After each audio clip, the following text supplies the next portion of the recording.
ការព្យាបាលជំងឺកូនស្រីខ្ញុំនៅផ្នែកអគិជីខ្វះការយកចិត្តទុកដាក់ពីសំណាក់ថ្នាក់ដឹកនាំមន្ទីរពេទ្យថ្នាក់ដឹកនាំតាមផ្នែកនិងគ្រូពេទ្យឯកទេស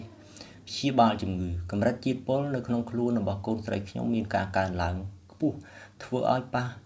ពាល់ពុលដល់ថ្លើមខ្លាំងធ្វើឲ្យបែកគ្រាប់ឈាមធ្វើឲ្យរីកអណ្ដើកនិងប៉ះពាល់ដល់បញ្ហាសុខភាពរបស់កូនស្រីខ្ញុំជាច្រើនទៀតដោយសារតែកំហុសខុសឆ្គងរបស់គ្រូពេទ្យឯកជនជាអ្នកបង្ក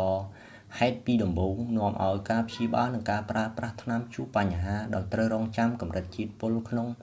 ខ្លួនធ្លាក់ចុះទើបមានការងាយស្រួលក្នុងការព្យាបាលជំងឺផ្សេងៗទៀតឯគ្រូពេទ្យនៅផ្នែកអគិជី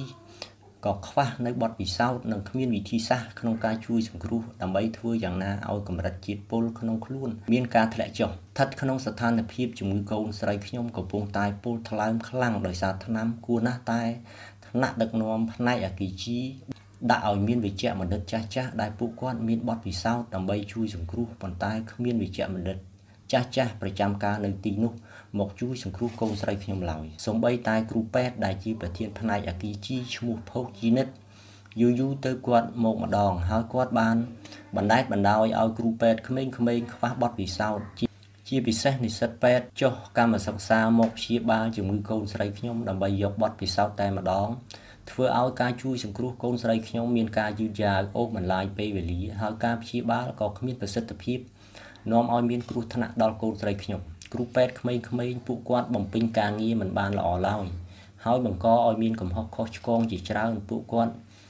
មានការធ្វេសប្រហែសមិនយកចិត្តទុកដាក់មិនមានសមត្ថភាពនិងបទពិសោធន៍គ្រប់គ្រាន់សម្បីតែការបូមឈាម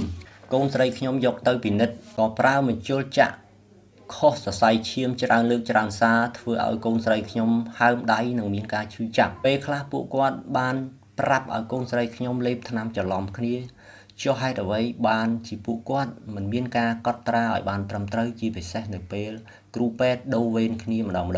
បើការព្យាបាលជំងឺកូនស្រីខ្ញុំនៅផ្នែកអគិជីនេះគ្រូពេទ្យឯកទេសព្យាបាលជំងឺភាគច្រើនមិនបានយកចិត្តទុកដាក់ក្នុងការជួយសង្គ្រោះកូនស្រីខ្ញុំឲ្យបានពេញដៃពេញជើងឡើយមើលទៅពួកគាត់មានរឹកពីដូចជាសោះអង្គើយឺតយ៉ាវដូចជាមិនចង់ព្យាបាលជំងឺឲ្យ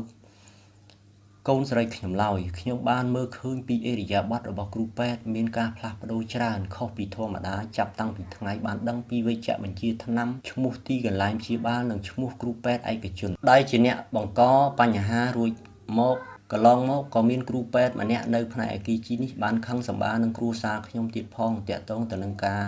ឲ្យបង់លុយដូចជាថ្លៃបន្ទប់ថ្លៃពិនិត្យឈាមនិងជំងឺផ្សេងៗទៀត